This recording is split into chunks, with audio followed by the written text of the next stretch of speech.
ನೇತ್ರಾವತಿ ನದಿ ತೀರದಲ್ಲಿ ಶವ ಹೂತಿಟ್ಟ ಆರೋಪ ಪ್ರಕರಣಕ್ಕೆ ಸಂಬಂಧಪಟ್ಟಂತೆ ವಿಚಾರಣೆ ಮುಂದುವರೆಸಿದ ಎಸ್ಐಟಿ ಟೀಮ್ 10ನೇ ದಿನದ ವಿಚಾರಣೆಗೆ ಹಾಜರಾಗಿರುವಂತ ಜಯಂತ್ ಟಿ ನಿನ್ನೆ ಅಷ್ಟೇ 9ನೇ ದಿನದ ವಿಚಾರಣೆಯನ್ನ ಫೇಸ್ ಮಾಡಿದ್ರು ಜಯಂತ್.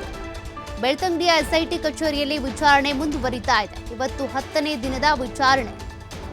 ಜಯಂತ್ ಟಿ ಬಂಗ್ಲಗುಡ್ಡಕ್ಕೆ ಹೋಗಿದ್ರು, ತಲೆಬುರುಡೆಯನ್ನ ಹೊತ್ತು ತಂದಿದ್ರು, ಅವರ ಜೊತೆಗೆ ಪ್ರದೀಪ್ ಗೌಡ ಕೂಡ ಸಾಥ್ ಕೊಟ್ಟಿದ್ರು. ಇಷ್ಟೆಲ್ಲ ಆರೋಪಗಳು ಅವರ ವಿರುದ್ಧ ಇವೆ.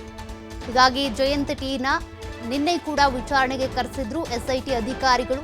ಬೆಳ್ತಂಗಡಿಯ ಎಸ್ಐಟಿ ಕಚೇರಿಯಲ್ಲಿನೇ ನಿನ್ನೆನೂ ವಿಚಾರಣೆ ನಡೆದಿತ್ತು. ಇವತ್ತು ಕೂಡ ವಿಚಾರಣೆಗೆ ಕರೆದಿದ್ದಾರೆ. ಏನೆಲ್ಲ ಮಾಹಿತಿಯನ್ನು ಕೊಡ್ತಾರೆ ಅನ್ನೋದನ್ನ ನೋಡಬೇಕಿದೆ. ಈಗ ಬಿಟ್ಟು ಬಿಡದೆ ವಿಚಾರಣೆ ನಡೀತಾ ಇರೋದು ಅಂದರೆ ಜಯಂತ್ ಟಿ, ಮಟ್ಟಣ್ಣನವರ್, ಪ್ರದೀಪ್ ಗೌಡ, ತಿಮ್ರೋಡಿ ಇವರ ವಿಚಾರಣೆ ಪದೇ ಪದೇ ನಡೀತಾ ಇರೋದು.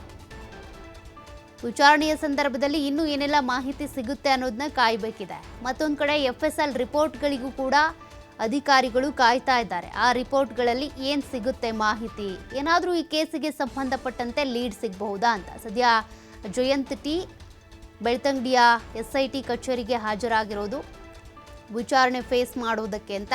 ನಿರಂತರವಾಗಿ 10ನೇ ದಿನದ ವಿಚಾರಣೆ ಇದು. ನಿನ್ನೆ ಕೂಡ ವಿಚಾರಣೆಗೆ ಹಾಜರಾಗಿದ್ರು. ಆ ಸಂದರ್ಭದಲ್ಲೂ ಕೂಡ ಅಧಿಕಾರಿಗಳು ಏನೆಲ್ಲ ಪ್ರಶ್ನೆ ಕೇಳ್ತಾರೋ ಅದೆಲ್ಲದಕ್ಕೂ ಕೂಡ ನಾನು ಉತ್ತರ ಕೊಟ್ಟಿದ್ದೀನಿ.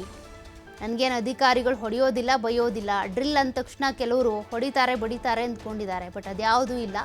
ಅವ್ರು ಏನೇ ಪ್ರಶ್ನೆ ಕೇಳಿದ್ರು, ಏನೇ ಮಾಹಿತಿ ಕೇಳಿದ್ರು ಅದೆಲ್ಲದಕ್ಕೂ ಕೂಡ ನಾನು ಸಕಾರಾತ್ಮಕವಾಗಿ ಉತ್ತರ ಕೊಟ್ಟಿದ್ದೀನಿ, ಮಾಹಿತಿ ಕೊಟ್ಟಿದ್ದೀನಿ, ದಾಖಲೆಗಳನ್ನ ಕೊಟ್ಟಿದ್ದೀನಿ ಅಂತ ಜಯಂತ್ ಟಿ ಅವರು ಹೇಳಿದರು. ಇವತ್ತು ಕೂಡ ತನಿಖೆಯನ್ನು ಫೇಸ್ ಮಾಡ್ತಾ ಇದ್ದಾರೆ.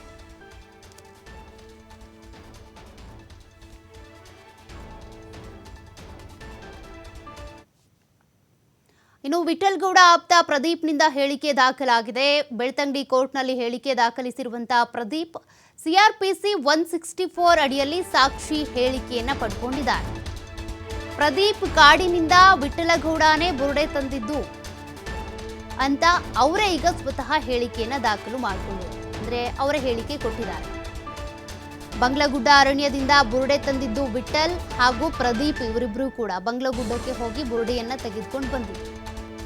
ಮಹಜರು ನಡೆಸಿದ್ದ ಜಾಗದಿಂದ ಬುರುಡೆ ತಂದಿದ್ದು ವಿಠಲ್, ಅವರಿಗೆ ಸಾಥ್ ಕೊಟ್ಟಿದ್ದು ಪ್ರದೀಪ್ ಗೌಡ. ಬಂಗ್ಲೆಗುಡ್ಡದ ಮತ್ತೊಂದು ಜಾಗದಲ್ಲಿ ಬುರುಡೆಯನ್ನ ಅಡಗಿಸಿಟ್ಟಿದ್ರಂತೆ. ಬಳಿಕ ಗಿರೀಶ್ ಮಟ್ಟಣ್ಣನವರಿಗೆ ಬುರುಡೆ ನೀಡಿದ್ರಂತೆ ವಿಠಲ್ ಗೌಡ. ಈ ಎಲ್ಲ ಹೇಳಿಕೆಯನ್ನ ದಾಖಲಿಸಿದ್ದಾರೆ ವಿಠಲ್ ಗೌಡ ಹಾಗೂ ಸ್ನೇಹಿತ ಪ್ರದೀಪ್ರಿಂದ ಅಧಿಕಾರಿಗಳು. ಸದ್ಯ ವಿಠಲ್ ಗೌಡ ಆಪ್ತ ಪ್ರದೀಪ್ನಿಂದ ಹೇಳಿಕೆ ದಾಖಲಾಗಿರೋದು. ಅಂದರೆ ಬಂಗ್ಲಗುಡ್ಡಕ್ಕೆ ತೆರಳಿ ತಲೆಬುರುಡೆಯನ್ನ ತೆಗೆದುಕೊಂಡು ಬಂದಿದ್ದು ನಾವೇ ಅಂತ ಹೇಳಿದ್ರು. ಎಲ್ಲೆಲ್ಲೋ ಹೋಗಿ ಹೇಳಿಕೆ ಕೊಟ್ಟರೆ ಅದು ಮಹತ್ವ ಪಡ್ಕೊಳ್ಳೋದಿಲ್ಲ. ಬದಲಾಗಿ CRPC 164 ಪ್ರಕಾರ ಹೇಳಿಕೆಯನ್ನು ಪಡ್ಕೊಂಡಿರೋದು. ಅದೀಗ BNS 183 ಆಗಿದೆ.